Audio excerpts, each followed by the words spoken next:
Call of Duty Black Ops 3.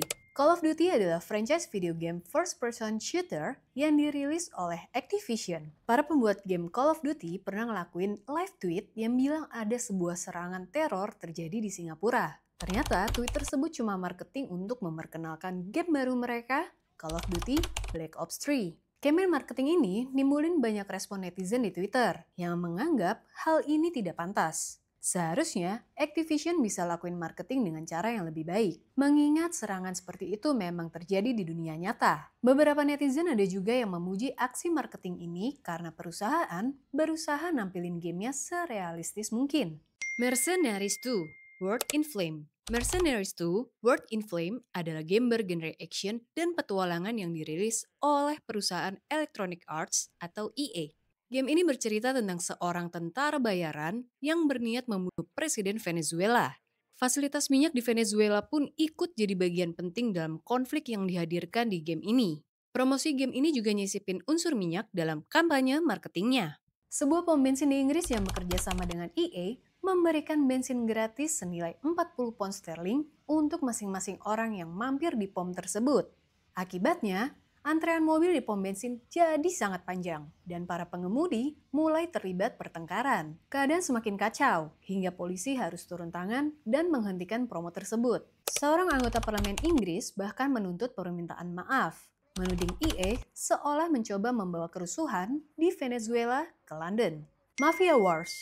Mafia Wars adalah game simulasi yang dibuat oleh Zynga. Perusahaan ini pakai cara marketing yang aneh, juga terkesan menipu. Mereka nempelin uang palsu di trotoar Manhattan. Aksi promosi yang dilakukan Zynga ini kelihatannya kreatif dan gak melanggar hukum apapun. Selain uang palsu, Zynga juga nempelin stiker yang nampilin baku tembak antara anggota mafia. Tapi kenyataannya, aksi promosi ini dianggap sebagai bentuk vandalisme atau pengerusakan fasilitas umum.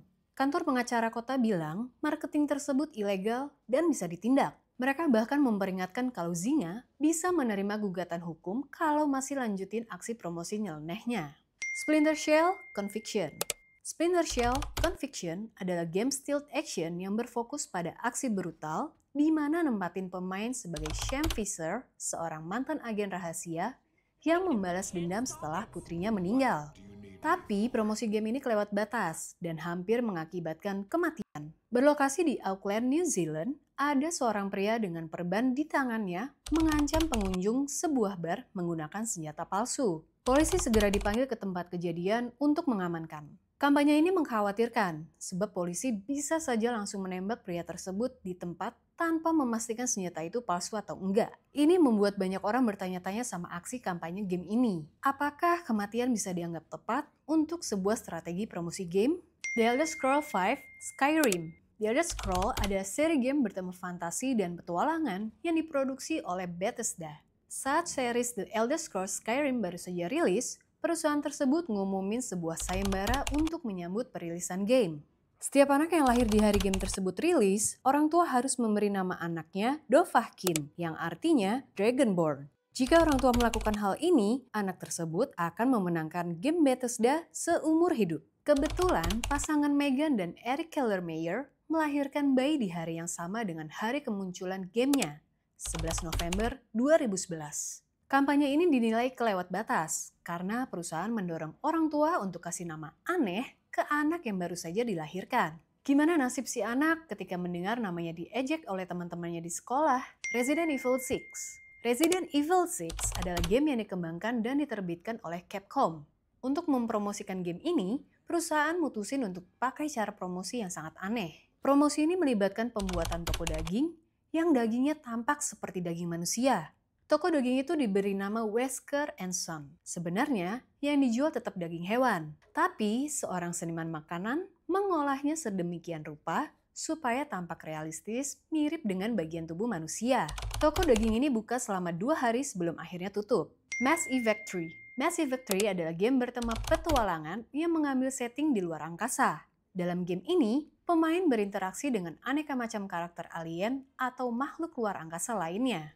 Karena cerita gamenya bertema luar angkasa, gak heran kalau promosi Mass Effect 3 libatin hal serupa. Dalam promo game tersebut, perusahaan nerbangin beberapa balon cuaca yang bisa terbang hingga lapisan luar atmosfer. Di dalam masing-masing balon tersebut terdapat kaset game Mass Effect 3. Fans yang tertarik harus membuat akun di situs resmi EA. Dari sana, mereka bisa memantau pergerakan balon-balon cuaca tadi. Masing-masing balon dilengkapi sinyal GPS, jadi kemanapun balonnya bergerak, bisa tahu koordinat lokasi.